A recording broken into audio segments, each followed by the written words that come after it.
Oh, welcome.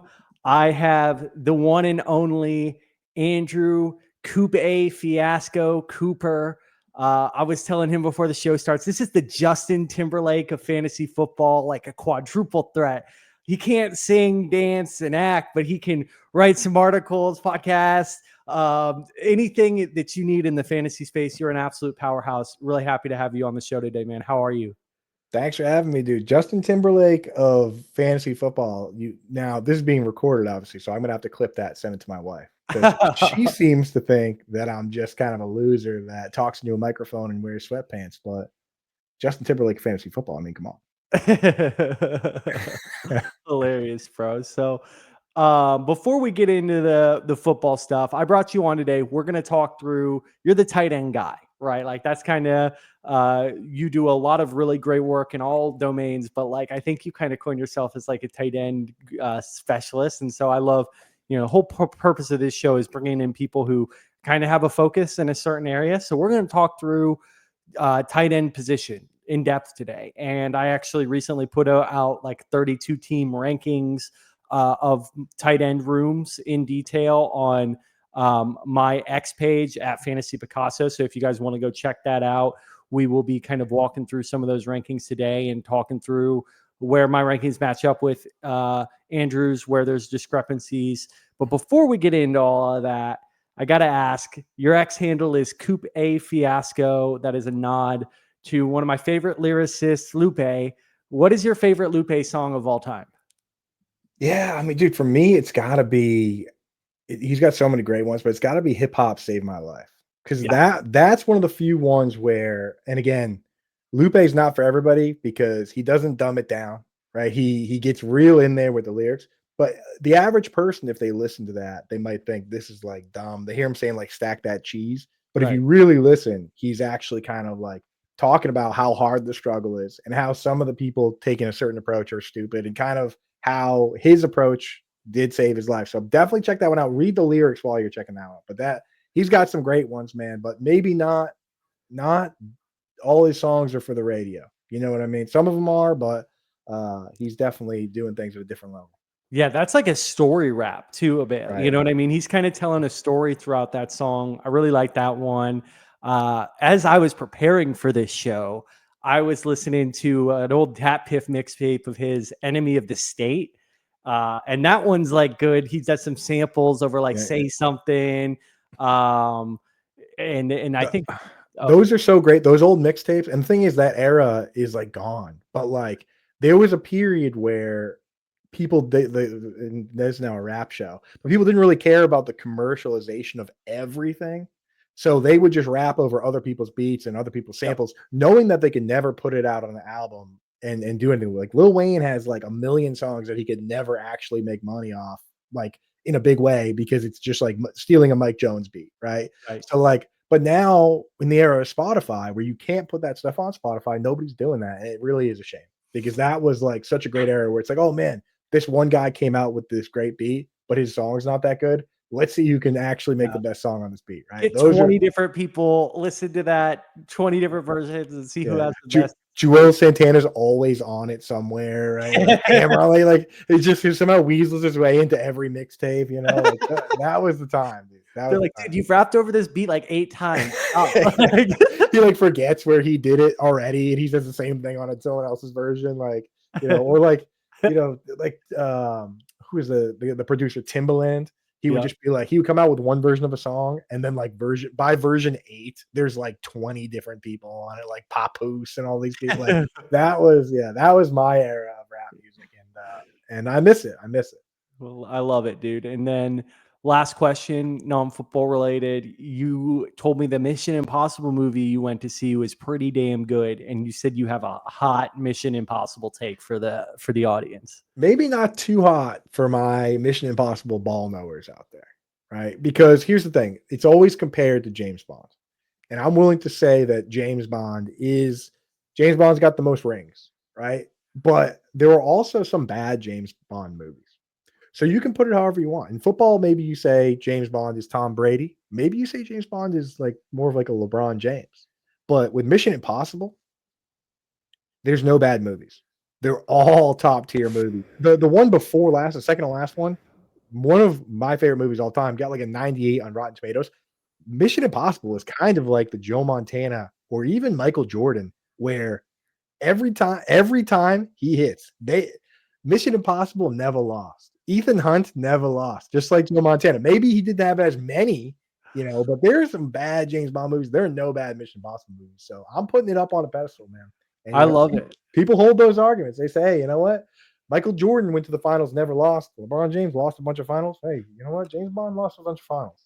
Dude, I just feel like it would be a lot cooler if I knew that Tom Cruise was like 6'2". You know what I mean? Like, and not so weird, and not a Scientologist. And not yeah, so exactly. Just like, right? Like, it would be so. It just from the outside, it seems like it'd be a little easier just to be cool, Yeah.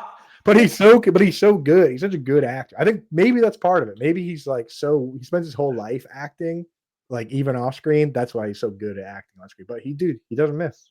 Yeah. He makes great movies. They're all great.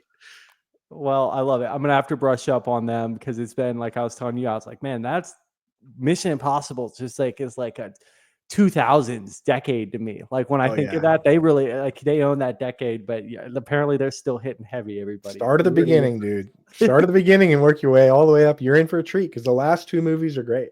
Yeah.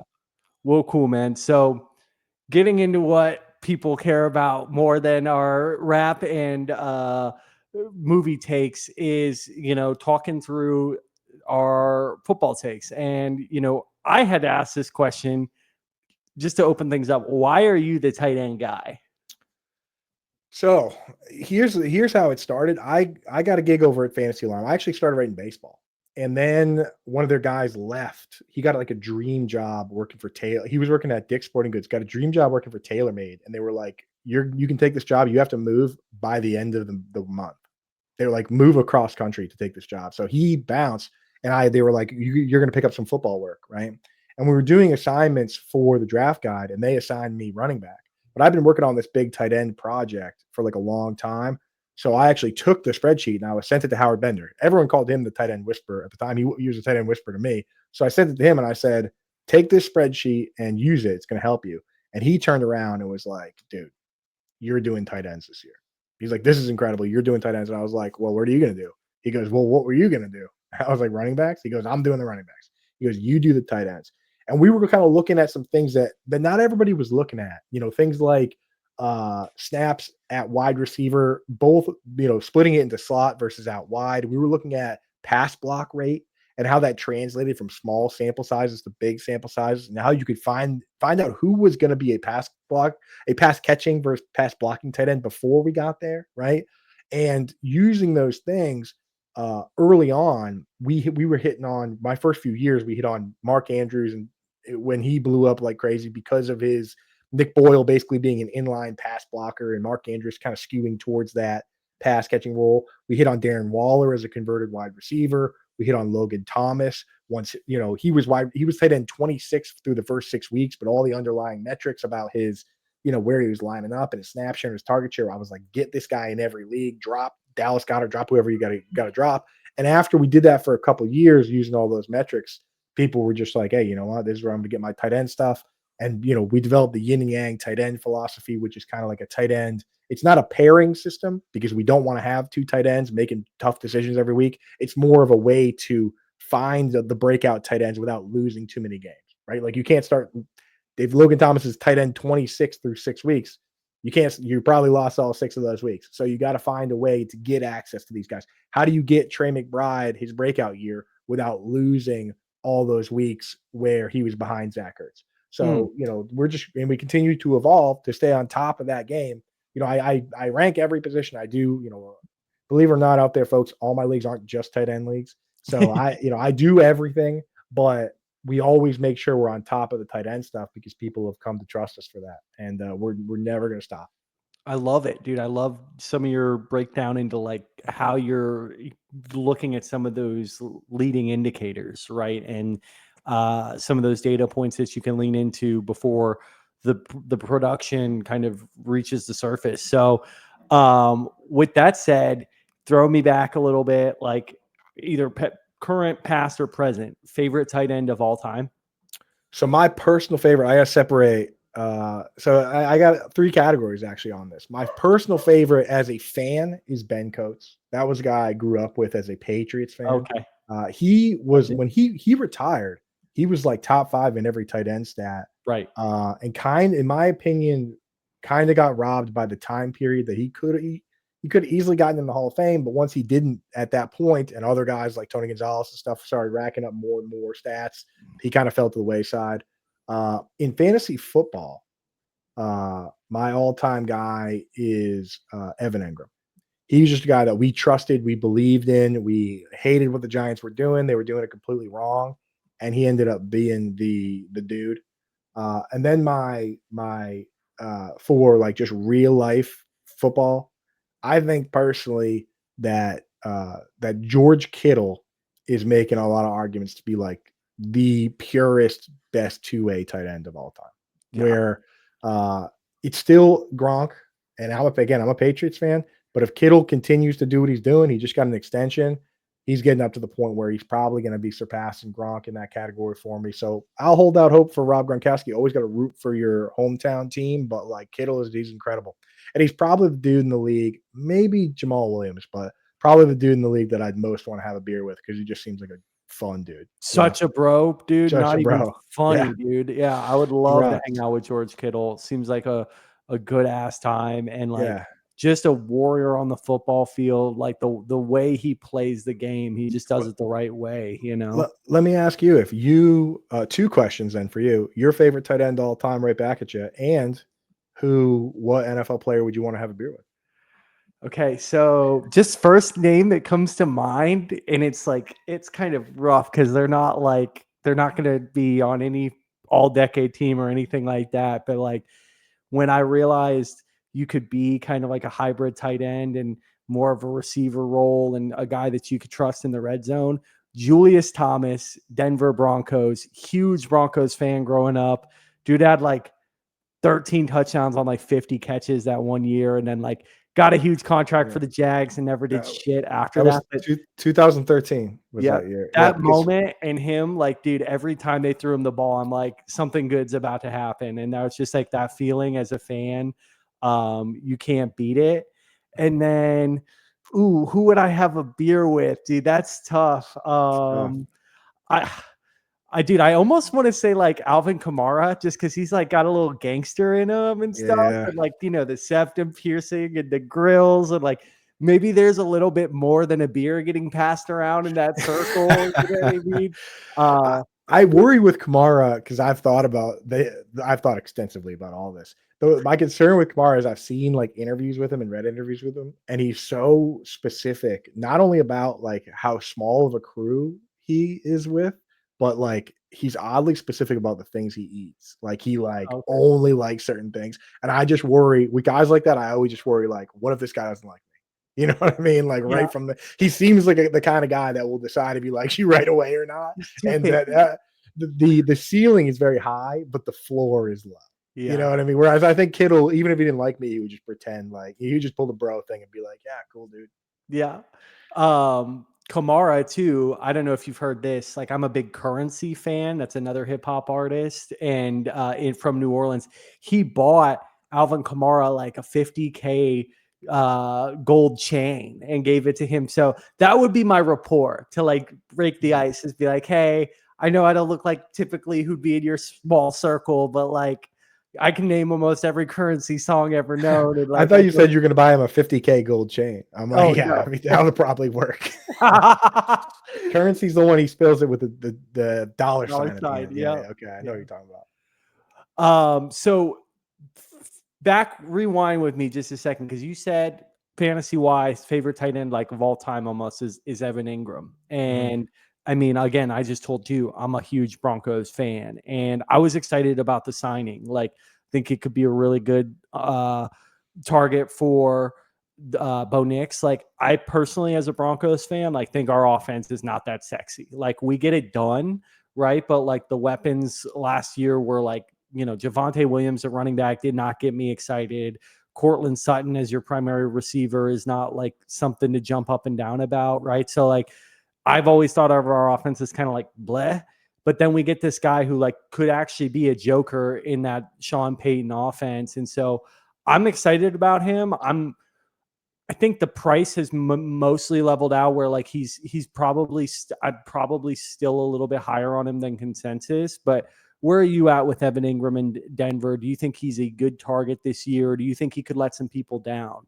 I actually love all those weapons because we know what Sean Payton's doing. He's going out and he's taking kind of the best of his previous offenses and trying to replicate those roles, like that's why they bring you in. So, it's like, sure, Cortland Sutton's not Michael Thomas or Marquise Colston, but like he can still run the slants. He can still operate as an XY receiver, right? And Evan Engram might not be Jimmy Graham, but he can still play a big slot type joker role.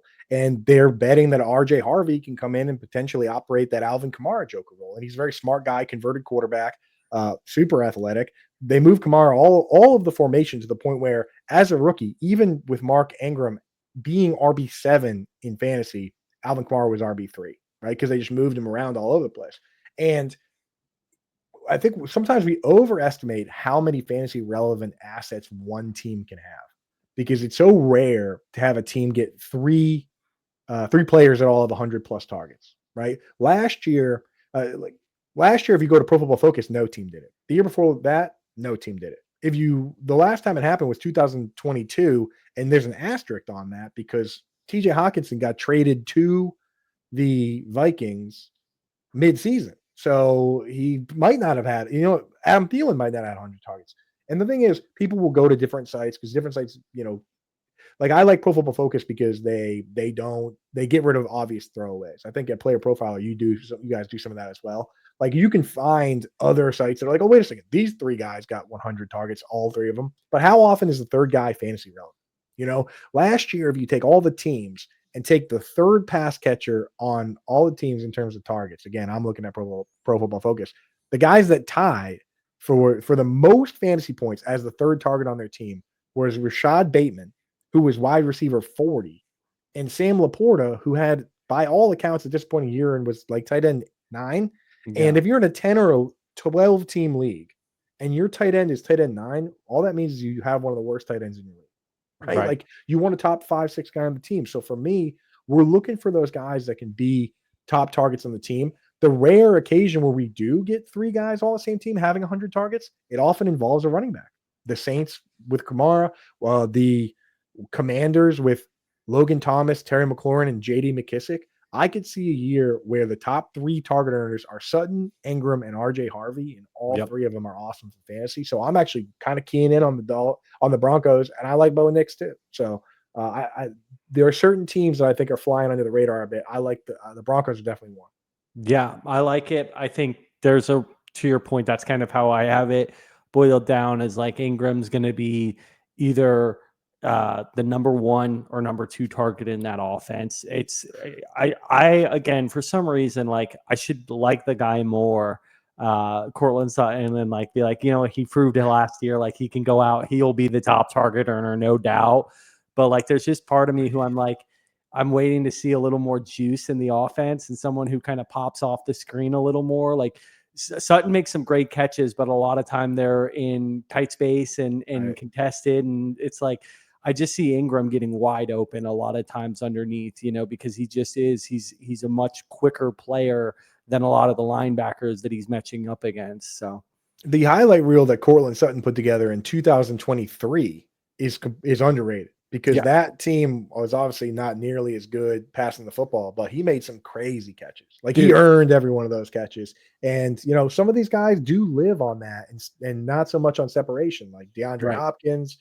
Terry McLaurin made a lot of contested catches, like an insane number of contested catches last year. So if the offense is good, I could see him scoring some touchdowns. But you're right. The separation isn't really like he at this stage in his career, he's probably not taking too many slants and just taking them all the way to the house. He could, but probably not as many.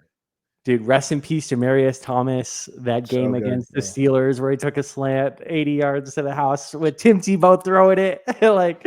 Now, the crazy thing about Demaryius Thomas, again, rest in peace, but when you go to Player Profiler, which I always love giving you guys a shout out, go pull up his workout metrics, right? Like when he from the combine. like, 6'3", 220, probably like 6'3", 225, 228, like big boy, right? And he ran like a 4 and change, right? Yep. Evan Engram is 6'3", 235, and he ran a 4.42.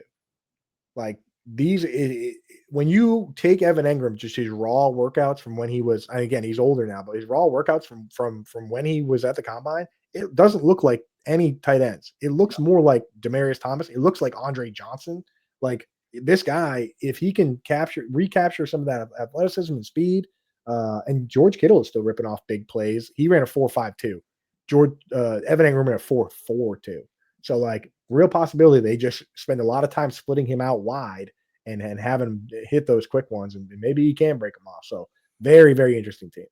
Yeah, I'm gonna pull up because to your point, I'm looking at it now and it is sexy. I gotta pull up Evan Ingram's athleticism metrics here. Give me just a sec because you're throwing me We have the technology. We have the technology. We have the It's technology. going on. It's on the screen. There you go. I don't know if I agree with the best comparable player. It's Gerald Everett. That's kind of woof. But those like this athleticism metrics, 100th percentile 40-yard dash, 97th percentile speed score, everything above the 88th percentile.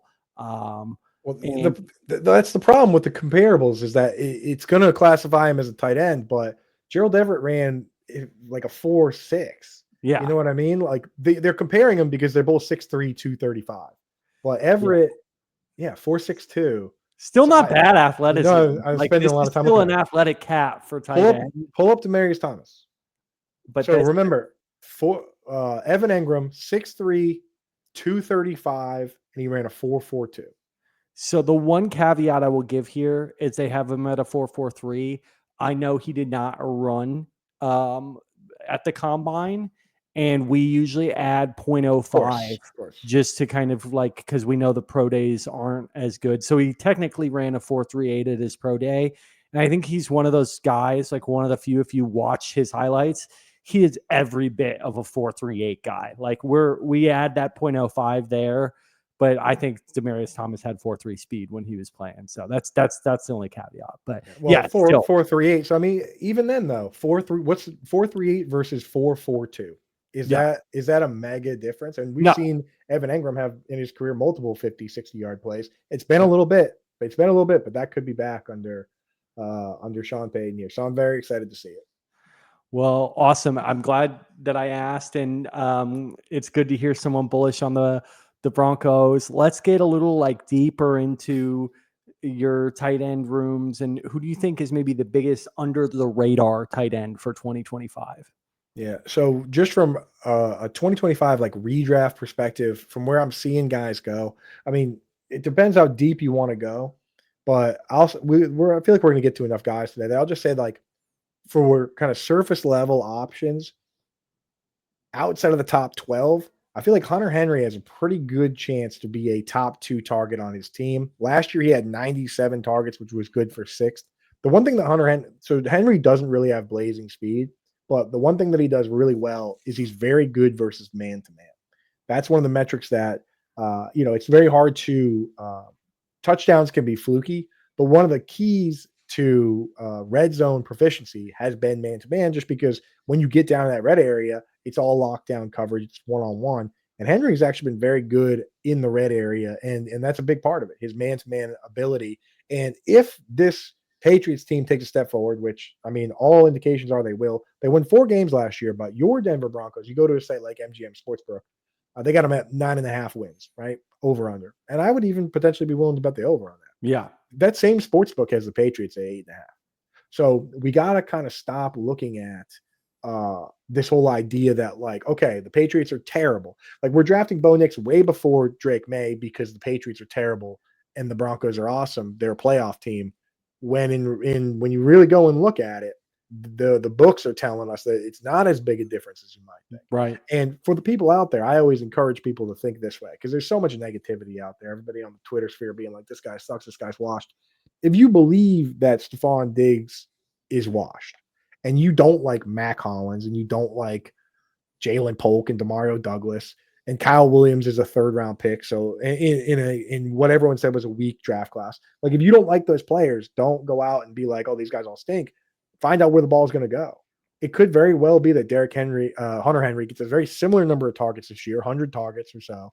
And instead of scoring like 2 touchdowns, he scores 5, 6, 7, maybe more than that. You know what I mean? So Hunter Henry could very easily be a tight end 1 in fantasy, and you need to draft him. Like, in your redraft leagues, your hometown leagues, you can wait for every single person to draft their tight end and then wait a little bit and take Hunter Henry. Tight end 15, 16, he's like, it's free real estate. Yeah, it's free money, right? Right.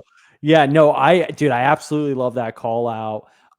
He's like such a good like 0 tight end target, right? Like people who want to fade the position into complete obscurity, right? Like his ADP is almost at 170, and to your point, has a realistic shot to be the first look for Drake May so frequently in this offense. He's a pro's pro. I think a guy like Vrabel will really like him and want to keep him, heavily involved. I do kind of like that best comparable player of Zach Ertz, right? Like they're at similar stage in their careers, but they can both win underneath and kind of have enough shimmy to get open against man coverage. So this is a guy who's battled injuries, but like has put together a really solid career over the past few years. Yeah, there was 1 year on the Chargers, he was on pace for over 900 yards. He got hurt. Injuries have definitely been a problem for him. And the other thing to keep in mind is Josh McDaniels. I mean, I know it's not Tom Brady and Rob Gronkowski, but like he orchestrated those offenses. Like he's going to dust off some of those plays. This team's going to run a lot of 2 tight end sets, and they're also potentially going to use the fullback. They added a guy. They actually added a couple of guys that are potentially going to compete for that role. And if they use a fullback like they did back in the day when they used James Devlin and those guys, that's just right. There's a James Devlin shout. That's a random ass football player. Like just those like things of like name a dude who like nobody freaking talks about. Yeah. Name a dude that only comes up in like a bar in Southie. Like a Sunday at 4 in the afternoon, a couple pints, and they're like, "You remember James Devlin guy?" You know what I mean? Like so. Kid James, if we got another James legend, yeah, exactly, dude. Just wondering why he's still not on the team without realizing that he's probably like 40 now. But like that, those are the conversations going down here in the New England area. But the thing about the fullback is that you don't take a tight end out of the game, you don't take a running back out of the game. It takes a wide receiver out of the game. That's how we get these really highly consolidated rooms. Look at the 49ers, right?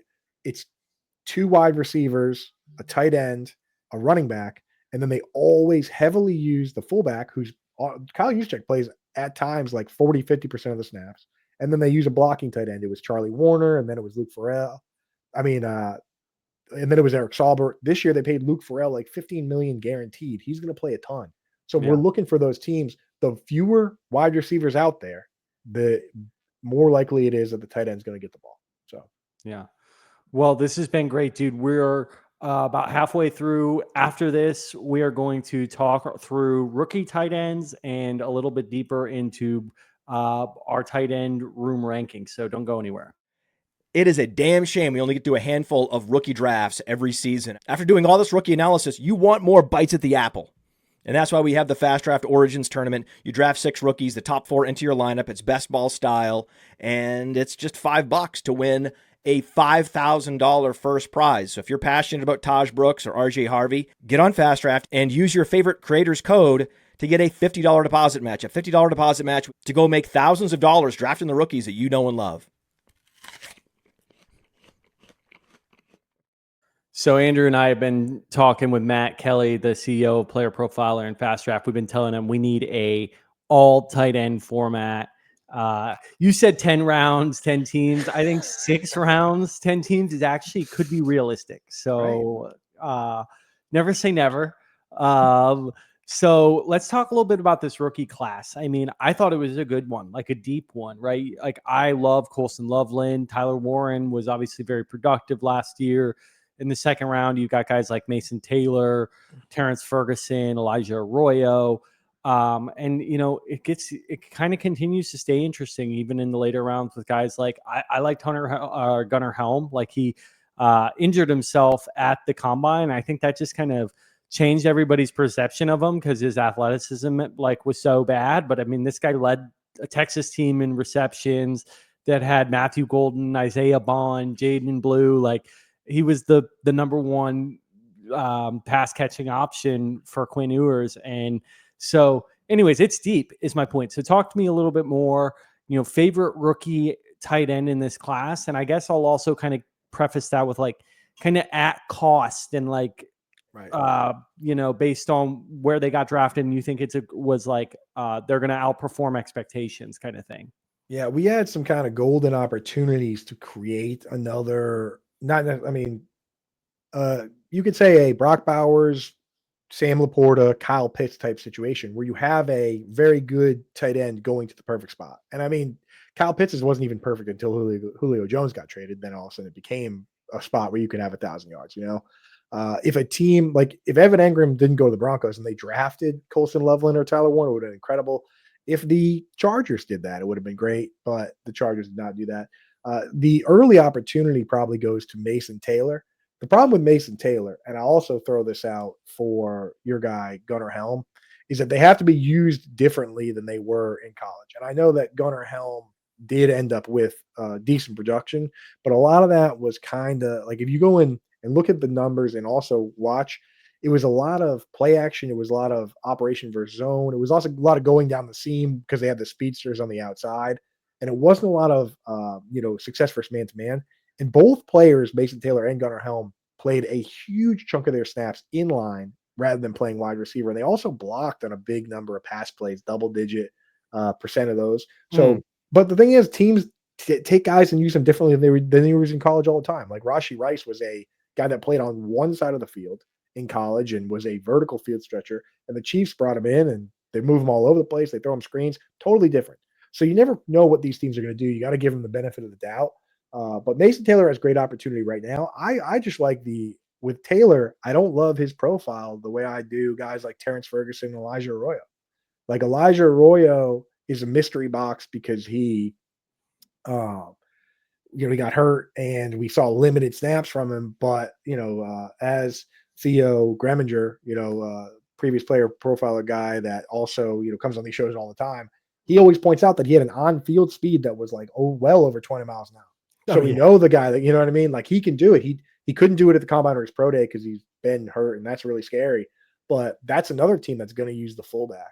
If Clint Kubiak succeeds there, they're bringing in the fullback Robbie Oots. They're setting up to kind of be a team that's built like the 49ers, built like the Dolphins. Last year, the guy that had the second most snaps in the backfield for the Saints was Adam Prentice, the fullback. It wasn't Kendra Miller, wasn't Clyde Edwards-Helaire, any of those guys. It was the fullback. Right. So you could see them come in and do that, and that creates opportunity. If it's Noah Fant, he runs a 4.52, and he could be the guy, but he, again, he could get released, $9.5 million in savings. Or if it's Elijah Arroyo, then he could be the guy.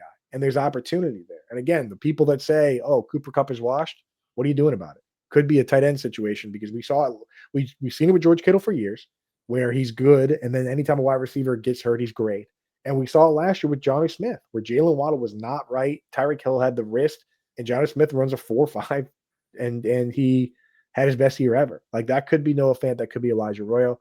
The one that I think is the safest from that group of the second round guys is Terrence Ferguson. Yeah, just a really he put together. He actually ran the 40 at the combine, which I love to see. He has good profile in terms of what he does, and also the scheme is a one tight end scheme. He's not going to end up in a rotation. Once Tyler Higbee is done, he's going to take over as the guy. And then it just matters what the wide receivers look like. And Devontae Adams isn't going to be around forever. So the window for Ferguson will hopefully come at some point, which is why he's probably the safest of that crew. And then, you got the guys later on. If you want to just go, we can hit it all real quick if you want.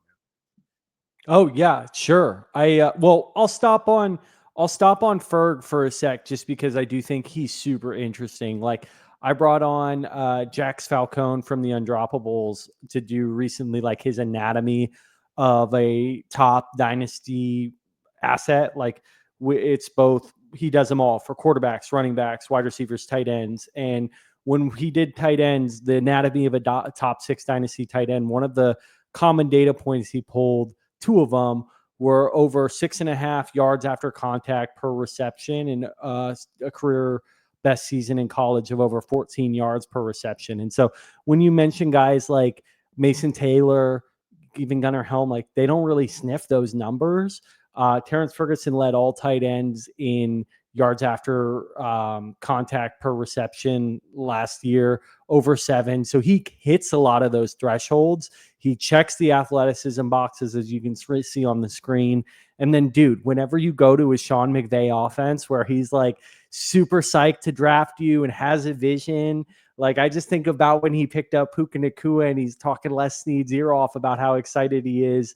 So I wanted to stop there because I think this is kind of who you were saying is maybe gets you most excited and has a really he's good definitely the safest one. I love talking to Jax Falcone because we agree on so much. Jax and I, we go way back, but he always skews more towards the guys that block well.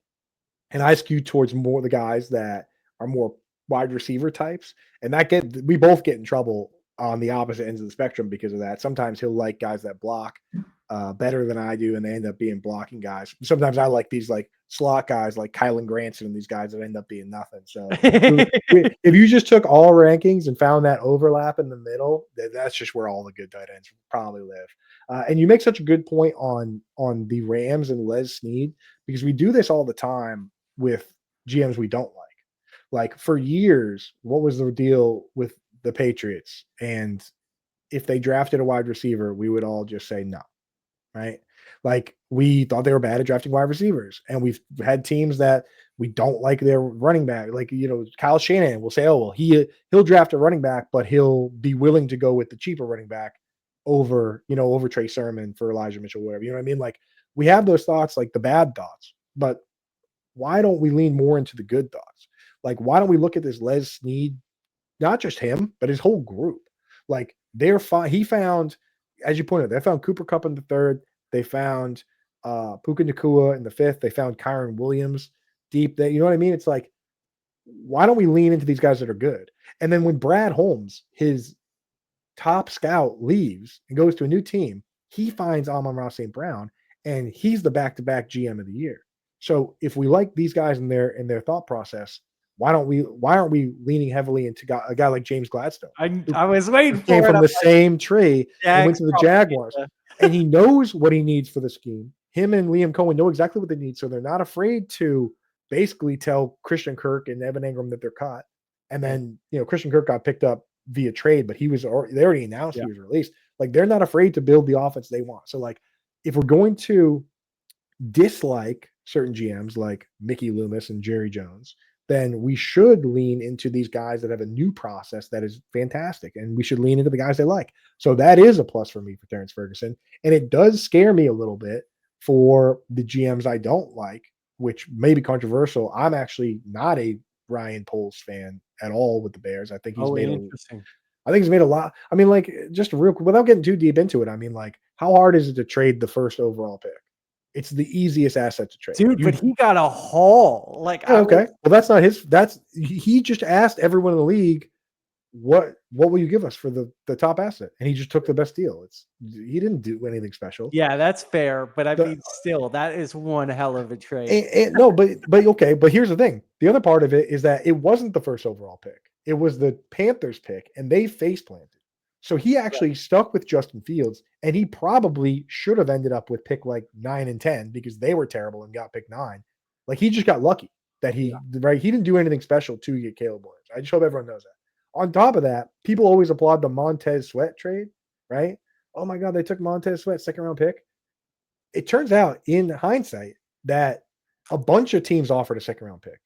The Bears got Montez Sweat because they had 2 wins. They got Montez Sweat because they were terrible. If the Bears were worse than the Falcons, who had like 3 wins, then the Falcons would have got Montez Sweat. He didn't do some special negotiation. His team sucked. That's why he got that player. On top of all that, he canceled out a compensatory pick for Allen Robinson to sign Byron Pringle. And you know what I mean? Like, all these little things along the way that if you're just paying attention, you don't do. Right. Yeah. So like the big moves that he gets so much credit for, I don't think he deserves that much credit. The little things he should be doing better, he's not doing.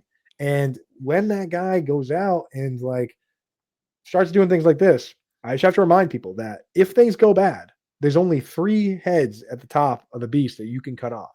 The quarterback, who's not going anywhere for the Bears, the Right. coach, who Ben going Johnson is not going anywhere, and already expressed to every team that he wants say in what's going on with the GM.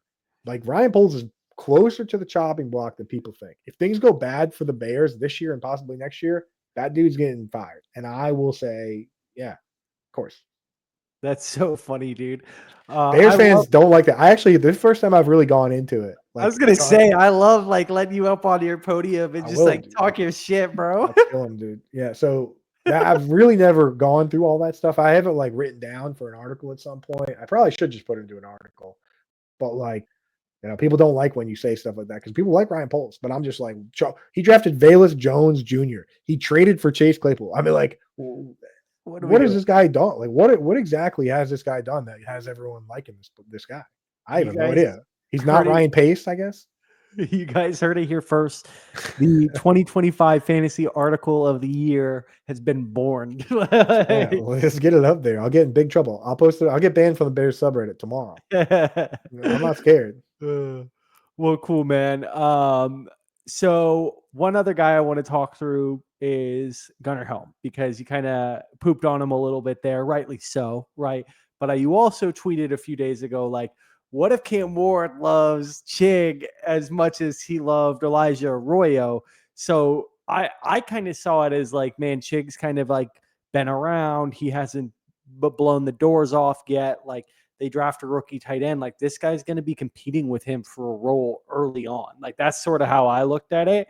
And I think again, Gunnar Helm maybe slipped a little bit even in the draft, just maybe just because of some of that, like the getting injured at the combine. Like he could have maybe helped his stock a bit more, right? So do you see Helm as a threat to Chig at all? I think Gunnar Helm can be a threat to Josh Wiley. For sure. As like the tight end too. For sure. Because there's going to be an inline tight end. And that's what Gunnar Helm did, right? Gunnar Helm he played about 30% of his snaps at wide receiver. A guy like Elijah Arroyo was playing like 65, 70% of his snaps in a wide receiver role, whether it's slot or out wide. He was that like big move tight end. Like you watch that play that Theo always talks about, the 20+ yard play. Elijah Arroyo was lined up in the slot, standing up, like closer to a wide receiver than he was to like a kind of a big slot type alignment. Whereas go and watch Gunnar Helm, and he's a great blocker, inline guy that can get off and make plays from that role. And I think the path for Gunnar Helm to have success looks like this: he surpasses Josh Wiley right away and takes over that inline role, and then he's basically in the Dallas Goedert chair, where the team is, and Chig Okonkwo is not Zach Ertz.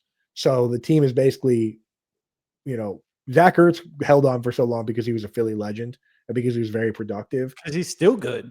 He's still good, right? So like with that situation, they wanted Dallas Goedert to be the guy, and they eventually traded him and got what they wanted. That's the path for Gunnar Helm, for him to come up and be that good from that spot, from that inline blocking spot, that they just say, hey, you know what? We don't need that anymore. We don't want that in the scheme anymore. And they get rid of it.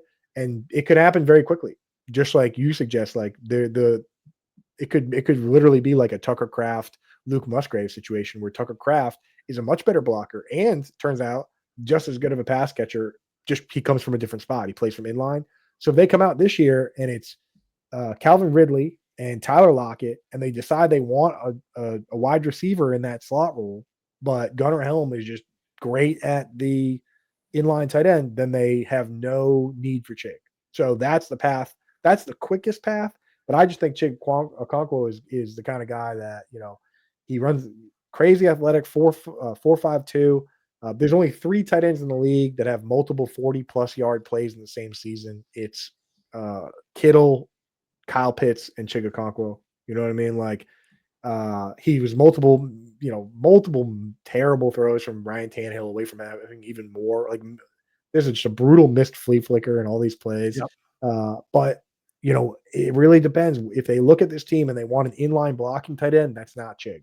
So he needs to hold down a slot role. So that's kind of the game there. Chig, is the better short-term bet, but Gunnar could easily force the issue. Dude, I love how you just know every tight end's 40 time and like that also Got it. have these like other obscure stats of like, oh yeah, that's like one of 3 tight ends to catch over multiple 40 Well, yards. the reason being, the reason I You're a degenerate, bro. yeah. Well, I told you that there's people out there trying to take the throne, bro. It's like once you get established as those type things, you got to know these things. So, and the reason that it's so important is that linear speed, we've kind of established, is not that crazy important for wide receiver and running back, where, you know, a lot of the really fast guys get overdrafted, John Ross and these type guys. And then a lot of guys like Keenan Allen, DeAndre Hopkins, and Rashee Rice get underdrafted. It turns out it doesn't matter. With tight end, it's the great difference maker in who can do less with more. More with less. In that, it's very rare to have a guy that runs a 4.8 or slower to ever have a 40+ yard play. There's a reason Jake Ferguson doesn't crack 900 yards, definitely doesn't crack 1,000 yards unless he gets peppered in targets. Zach Ertz even, right? Zach Ertz only ever has had one 1,000-yard season at 28 years old. He needed 156 targets to do it.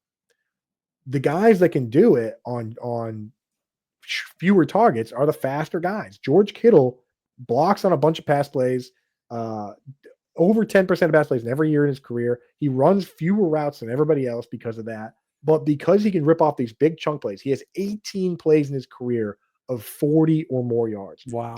He has 18. Travis Kelce has 18. The next highest is Jonnu Smith with 9. So and those chunk plays make all the difference. Go look at Tucker Kraft and take away the 2 60-yard plays he had last year. Garbage. Because he only got 70 targets. But because he is a guy that has the athleticism and can break the tackles, like enough athleticism. It's not, he doesn't run a 4.5, but he has like Terrence Ferguson level 4.6 so athleticism. Like he can do that. And when you get to that 4.8 range, these guys the only guy that has multiple 40+ yard plays in that 4.8 range since I've been doing this is Kyle Rudolph. Like that's how hard it is. This is the moment, Johnny, where I tell you that Gunnar Helm ran a 4.84. Dude, but I told you he sprained his ankle. Like, okay, I will. Dude. Somebody, dude, get me an on-field speed. Get me a pro day. Give me a GPS. I hear you. GPS. Give me something. Dude, I want it. The thing is, I'm rooting for all tight ends, bro. We need more fantasy relevant. Exactly. If you can give me anything, that's your homework, bro. Give me anything that I can point at and say this guy is faster than 4.8, so we can throw it out. Okay. All right, and then get it to the player profiler crew and say, hey, we need to put an asterisk on this because it's making them look terrible. Yeah. It looks terrible. Yeah, it looks bad, dude. 4.84 is that's like Jack Doyle, bro. Like Charlie Kohler. Like dude, Charlie Kohler's way faster than that, bro. Like you got to get that fixed. And then I'll come around a little bit because he did. I mean, like he can break tackles. You know, it's just like those guys have to. That's the difference. Because if we just think about it a lot, like just think about it in terms of like watching football. There are some guys that can outrun linebackers and safeties. So you're just not outrunning the corners. So there's 2 ways to get those big plays. You can either just be faster or you can be a fist fighter, right? So Gronk was a fist fighter. He wasn't fast, but he could run people over. He could stiff arm the player, get players off of him, and that's how he had his big chunk plays. Right. A guy like Kittle, he's just gone, right? Guys like Pitts had multiple 50-yard touchdowns last year. Yeah, that's why Evan Engram. It's like these guys, they can do.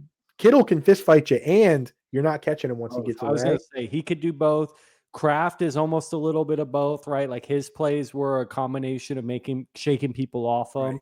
Yeah. And that's what we look for when if you're going to watch film on a tight end, don't worry about the fundamentals. Like you're never going to be able to tell who has the best first step or whatever, because the thing is, you don't know who can be fixed and who can't be fixed. Okay. The one thing you can do when you're watching film is figure out who can create for themselves. Are they winning in man-to-man? Are they making contested catches? Are they putting in extra effort? Do they have the awareness to know when to dive, if there's 3 defenders there, are they going right down or are they getting 3 more yards? Right. Watch Yeah. While they're fighting, watch George Kittle's college highlights and then watch Luke Schoonmaker's highlights first, where it's like all play action, it's all zone, and then watch George Kittle's college highlights. And you'll say to yourself, I can't believe George Kittle fell to the 5th round. Yeah. Damn, dude, making me think of like when people were hyping up Ben Sinnott because he wasn't going down. Like, you know what I mean? He had some dog in him after the catch. I'm not gonna lie. Like, he always looked like a fullback. Like, even when I'm watching the film, I'm like, this looks like a fullback. You know? Let me tell you right now, John, because you asked me, you were like, take a look at my tight end my room rankings. I thought they were very good. I thought they're definitely, because the thing is, you don't need to go deeper than the first 3 tight ends on the thing. I thought that I liked what you did there. Like, there were only minor nitpicks except for that one. I do still believe in Ben Sinnott. You believe in Ben Sinnott? Yeah, and I'll tell you why. And you pointed out the Trey McBride thing. You were like, oh, I don't think it's going to happen. It's not a 1-for-1 situation, but I will tell you the one promising piece that we saw, which is this. John Bates is an inline blocking tight end. Okay. So he's like Tip Ryman, right? He's like the Tip Ryman there. I totally agree with the Giants being last. I like Jatavian Sanders a little more than you, but you can't move them up that much higher than where they are. Right. Just not proven, you know what I mean? Patriots, it's like meh. Austin Hooper's better. The thing, dude, here's a controversial thing I'm about to say. What was the difference statistically between what you got last year from Austin Hooper, Noah Gray, and Isaiah Likely? Nothing, right? Not that much, bro. So it's like he's a good tight end too. But when you get to this one here, John Bates is the inline blocking tight end, right? So like picture one of your top ranked rooms, which is the Cardinals. And you have Trey McBride. He's the pass catcher. They don't want him inline blocking, blocks on less than 2% of his pass plays, which is nothing. Awesome. He's like, dude, he's top 2 in every, he's top 2 in like every stat, and Bowers is the 1 if he's 2. You know what I mean? So he's running tons of his routes from a wide receiver spot. He's blocking on no pass plays. He's a 34% of his target, 34% first read share per Fantasy Points data suite. Everything's perfect. Then you have Tip Ryman, who's an inline mauler. Love this guy. Said he was sent from the Lord to just beat people up, which I love hearing that. Is that what he said? Dude, he said a bunch of crazy things. He said that birds aren't real, which is hilarious. But he also said he's like, I love just getting a hold of a guy and imposing my will on him. Like, this guy is like a true Jim Harbaugh style sick individual, that's what you want out of your blocking tight end. Hell yeah. But here's the thing. If Trey McBride were to get hurt, you don't take that like living meatball and make him the pass catching tight end. A living meatball? Yeah. Is that Tip Ryman is a living meatball? You don't take that sentient meatball, it doesn't believe in birds, and make him the pass catching tight end. You take Elijah Mitchell. So you take Elijah Higgins and do that because he's a converted wide receiver, right? Last year, John Bates was the Tip Ryman. Inline, blocking tight end, good player to have around. Zach Ertz does no blocking. He is a pure pass catcher, right? The one game he left with a concussion, John Bates did not move into that role. Ben Sinnott completely leapfrogged him and played like 18 snaps from the slot and played in Zach Ertz's exact role. So they've at least shown us that is the way that the depth chart is built. That Ben Sinnott doesn't play because he doesn't block. And he's not a better pass catcher at this stage in his career than one of the best pass catching tight ends of all time. The guy that literally has the record for most receptions in a season as a tight end, Zach Ertz, he's behind that guy, which Trey McBride was stuck behind that guy. Right. Like a year ago. So the fact that he's stuck behind that guy is fine. But I will say that I still am holding on to him because at least we got the indication that that's how they view him. They view him as a pass catcher. If John Bates got elevated into that role, I would have dropped Ben Sinnott immediately. Yeah, I hear you, dude. It's just something. Sometimes it's the eye test for me, and he looks like he's got like a neck roll or something in there. You know what I mean? And I just don't ever see him being like. He reminds me of Chris. He reminds me of Chris Cooley a little bit in the way he looks, who was a hybrid tight end for Chris Washington. Cooley's great. That's great. You know, hybrid fullback, but he played a lot of fullback. But Ben Sinnott, people keep calling him fullback. Dude, he didn't play any fullback. He didn't play any fullback snaps. Like, if you're going to call anybody a fullback, there's a lot of guys that play a lot of fullback snaps. Let me tell you, that's actually not that bad. Like, Johnny Smith plays fullback snaps, and they hand him the ball sometimes, and he Right. has a 50-yard carry. You know what I mean? He's got rushing touchdowns. So like, I would love if they got him in there playing some fullback. Just get him out there somehow. But I mean, we have such a small sample size, but you can see the athleticism. I mean, I don't know, dude. Go watch the fake punt catch he had. Looks phenomenal. You know, again, if the guy, it's because Zach Ertz is there. Cole Kmet didn't play on a lot of pass downs because they had Jimmy Graham. You know, it's like the ghost of Jimmy Graham. So again, I'm not too worried about early for tight ends. There's a reason that they typically take a little time because it's a tight end room. And if Zach Ertz is the pass catching tight end, then you don't have a job. So I'm going to give him, I need to see 1 year where he actually has the role before I drop him. Keeping a candle lit for Ben Sinnott. I love that I just like randomly brought him up and you're like, I gotta talk about it. It takes every single one of these guys, dude. John Samuel Schenker, whoever, like it takes every one of these guys. Give me your biggest discrepancy with my tight end room rankings. Like one room that you think I either had way too high or way too low. So that was my biggest discrepancy for any individual player. Let's scroll through it because there were a couple. One right there. The problem is a lot of the ones I don't like are in this middle range, but like there's nowhere to really move them. The Texans tight end room to me is one that's just not super appealing at all. Dude, I low-key love it. Like, I know you do. I also the two I didn't like, the two that you like that I don't like, and one of them you acknowledged that you're probably ahead of the industry on is the Rams. Oh yeah, dude, the Rams, like, because we do like Ferguson. About Ferguson, and he is capable, and it's like they've got two solid tight ends. Like I think Higbee's garbage, dude. Higbee at the end of last year, dude, like he was putting up. He had like 15 points in both playoff games. One of the games he only played like 30%. Cooper Kupp was hurt. Cooper Kupp was hurt, and the teams were letting him take the low hanging fruit. Yeah, thanks, dude. Dude, he's a bad guy. There was a contested catch or two in there too. Like that's the one pause I have for Ferg is like even Terrence Ferguson is like Les Snead even said like, oh, after Higbee's done, he'll be the heir apparent. And it's like, does that mean week one Higbee's the starter? Like I do think that's most likely the case, you know, but with this Texans room, dude, like let's just talk through it. Like Dalton Schultz has been Dalton Schultz is going to get released next year. But yeah, I mean, I'm surprised they re-signed him in the first place after like he kind of underwhelmed the first year that they brought him in. But then the picture is of Farmer Gronk, my boy Cade Stover. Like this is a converted defensive end who is a brother to CJ Stroud. And I think like there's just some sort of like, I give you points when I know your quarterback likes you. I think Brevin Jordan's was a capable pass catcher and one of those guys who is on that list of plays over 40 yards. He could bust a long one. He had the athleticism, right? But then he tore his ACL. But I'm not just going to say he's, nothing after that. Like, yeah, he's got to recover, but he's solid.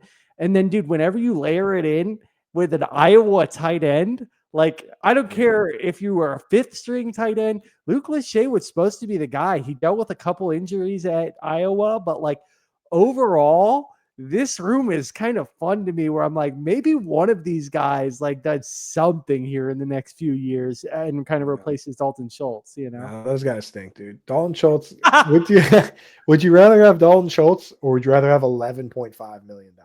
Because that's the question. That's the question next year. Cade Stover does have the bare minimum athleticism. So I'll give him that. Like he does have the 4.6, mid 4.6, which is like as long as you're under 4.7, I can live. So he's kind of interesting. Brevin Jordan is a blocking tight end, and they did extend him to a 1-year deal when he tore his ACL. That was right around the time that Cade Stover broke his collarbone.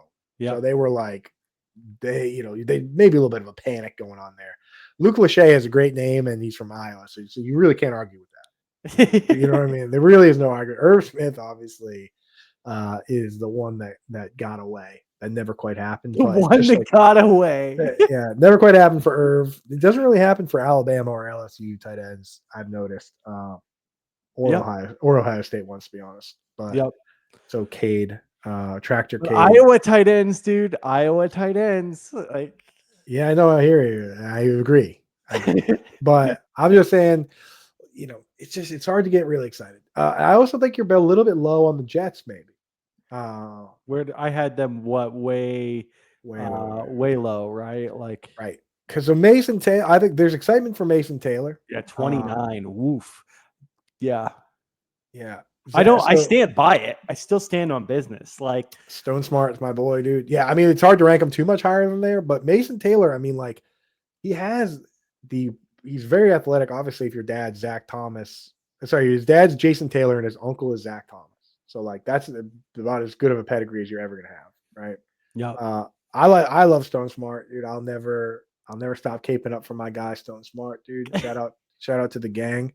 The Stone Cole Smart. He checks everybody. You know his middle name is Cole? No, it's not. I swear to you, it is Cole. Oh, Cole. I thought you said cold. No, it's not cold. It would be sick if it was, but dude, they had to have done that on purpose. Right? Yeah. Stone Cold. Stone Cold. Dude, dude, come on. They 100% did that on purpose. His name is Stone Cold Smart. He's a quarterback that converted to wide receiver, right? Both his parents were like SEC basketball players. Like, you can't come up with a tight end meme that this guy doesn't check the box. Yeah. So incredible name, incredible guy. Jeremy Ruckert, another Ohio State guy. Yep. Ohio State guy. I got some slack, bro. People were like, don't sleep on Jeremy Ruckert. That was like a bunch of replies to this. You can sleep I'm pretty sure I sleep just fine at night. You can sleep on Jeremy Ruckert. And then Zach Kuhn's incredibly athletic, dude. Yeah. I think he's also like their backup punter. I think he was like all D2 punter. Oh, wow. Was that him? 6'8". He's quick. But he's just I want to say he was like a crazy punter, but maybe I'm thinking of somebody else. But you know what? It's not the worst. Yeah, I guess it is one of the worst rooms. But dude, I like some of the names. Yeah, but Jax Falcone brought this up in terms of that anatomy of dynasty tight end. Like, if you look at the checkpoints of what those are, dude, Mason Taylor is miserable. Like, yards per route run is miserable. Yards per reception is miserable. Yards after contact per reception is miserable. And it's like, sucks because, like, again, I'm a big eye test guy too. Like, just watching the film, he looks fluid. Right. He looks solid. I do think he is a NFL tight end. But will he ever be a game breaker in fantasy? I definitely don't think so in year one with Justin Fields. He has to be in year one because he has to be in year one. This is his chance. So I have him ranked tight end 5 in Dynasty of this class. I have it ranked Loveland, Warren, and then I have Terrence Ferguson, Elijah Arroyo, and then Taylor. So I have no Taylor in Dynasty. Yeah, I mean, he was the 3rd tight end drafted, right? You can't put him any lower than that. But the opportunity, he's one of the few guys that has a very clear path to being a top 2 target on his team. Yeah. So that's why if he doesn't do it this year, he's never going to do it. So he is kind of the guy where it's like, if you drafted him and he doesn't carve out the exact role we need now, even if he's not getting the targets, like maybe if he gets the role, but like if he doesn't pop this year, that's what you need. You need a team. You need a guy to come out and be Sam Laporta, because the Lions probably had this whole rebuild plan where they were going to go out and get wide receivers. Sam Laporta popping the way he did makes you say, we don't have to add wide receivers and go crazy because we have this guy, right? Right. That's Trey McBride too. Like, you don't have to go out and add a high-end wide receiver too because you have Trey McBride. Mason Taylor needs to do that this year, because if he doesn't do it, the Jets are easily the top candidate to go out and add a wide receiver. Right. So he has to do it this year. This is not a situation where you stash this guy and hope for the best. If he doesn't pop this year, he's toast. So for me, if you drafted him, you're giving yourself a shot at upside. If he doesn't pop this year, trade him. Yeah, I 100% agree. And I think it kind of goes back to me being like, Higbee's not totally ass, because like, at least we can say, oh yeah, Ferguson, like there's a bit of an excuse there. He's kind of got someone who he might have to jockey with for snaps, right? Like almost same with Elijah Arroyo and Noah Fant. Like, I'm not a big Fant guy as a guy who is a Denver Broncos fan and saw us waste a 1st-round pick on him. But like, you have to acknowledge his presence. It's like, Stone Smart is cute, but if Mason Taylor is not playing like 80% of the snaps early on, you're like, something's actually off here. Like there's no fucking competition. There shouldn't be any competition, right? If Mason Taylor is playing more than, if he doesn't play at least half of his snaps in a wide receiver spot, I'm dropping him. If he's blocking on more than 10% of his pass plays, I'm dropping him. If he doesn't get 70 targets, you got to drop him. Where are you finding that data on the percentage of like pass plays? The site that has specifically the percent of pass block snaps is Pro Football Focus. Okay. They actually just put a number right out there. You can kind of backdoor your way to it via pass plays and routes run, essentially. Because like if you're looking at, like you look at George Kittle, he's playing 600 pass snaps, but he's only running 522 routes. You got to ask yourself what the heck he's doing on those other plays, right? So that's usually pass blocking on those plays, right? So that's how you get to that. And the thing is, there's only been 3 tight ends that have ever pass blocked on more than 15% of their snaps in a season and finished top 3 in fantasy football in that year. And this could be a good one to go out on because they are George Kittle, Rob Gronkowski, and 2013 Julius Thomas. There you go. I didn't do 15% blocking. I couldn't even imagine that. Dude, it was 20%, bro. Dude, wow. It was 20%. It was Adam Gase was the coach. The reason he scored 13 touchdowns is because Peyton Manning threw 55. Right. So a shopping cart. Yeah. But he was good though. He scored back-to-back seasons there. But it was a very strange offense. They basically had him block a ton, and then when teams weren't expecting it, boom, shooting down the seam. Yeah. So it was really catching teams off guard. So last topic. We won't get to everything I had on the show sheet. We have gone over an hour, and you're my first guest to do that. So I love this whole thing, man. You've crushed it today. But we would be doing the fans a disservice if we did not talk through the Steelers Dolphins situation. Yeah. Yesterday, the Steelers trade for Jonnu Smith.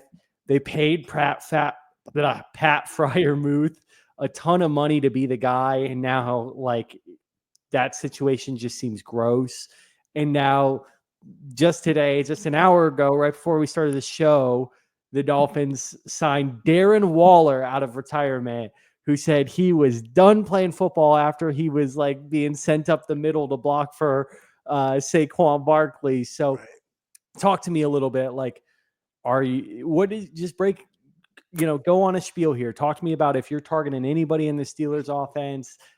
Is Darren Waller back? Like, I really just have to give you one narrative on Arthur Smith to kind of hopefully convince most people to be out. Because again, you don't have to have every tight end. Maybe in best ball, you sprinkle a little bit of everybody, but you don't have to have every tight end. You really only have to have 1, maybe 2 in redraft. In Dynasty, you're going to have 3 or 4, but like, here's the problem with Arthur Smith.